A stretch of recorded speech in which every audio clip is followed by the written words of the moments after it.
Quand le diable veut te tuer, il va commencer par t'éloigner de l'église. Il va commencer par te ramener en arrière à ton ancienne vie. Quand vous donnez votre vie à Jésus, le plus grand combat de Satan, c'est de vous faire rétrograder, vous faire abandonner Jésus, vous ramener dans votre ancienne vie. La parole de Dieu dit que lorsqu'un démon sort de la vie d'une personne, il s'en va dans les lieux arides, aller chercher un endroit. Quand il ne trouve pas, il revient dans son ancienne maison.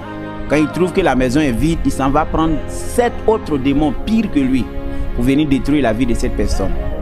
Tous ceux qui abandonnent Jésus deviennent pires qu'avant. Parce que quand vous abandonnez le Seigneur, vous perdez la gloire de Dieu. Vous devenez sombre. Et le diable ne veut plus jamais vous laisser revenir à Christ encore. Et pour cela, il va vous tendre des pièges. Il va vous emprisonner dans l'orgueil, dans le raisonnement. Et vous conduire à votre destruction, à votre perte. Pour ceux qui ne le savent pas, les gens qui avaient connu Jésus et qui ont abandonné le Seigneur, leur souffrance est pire en enfer que ceux qui n'ont jamais connu Jésus. Les rétrogrades sont ceux-là qui souffrent le plus en enfer. Ceux qui ont un jour connu Jésus et qui ont abandonné Jésus, leur souffrance est pire en enfer que même les sorciers. Parce que tu as connu la vérité et tu as craché sur la croix.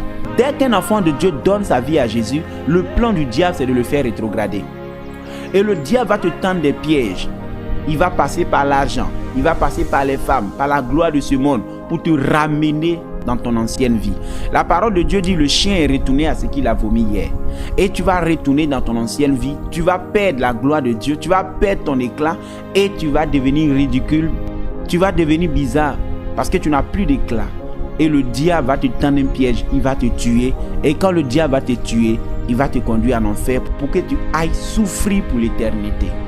Voilà pourquoi toi qui es sur le point d'abandonner le Seigneur, bien-aimé, fais attention à ta décision, fais attention, quitte le péché, repens-toi pour que la gloire de Dieu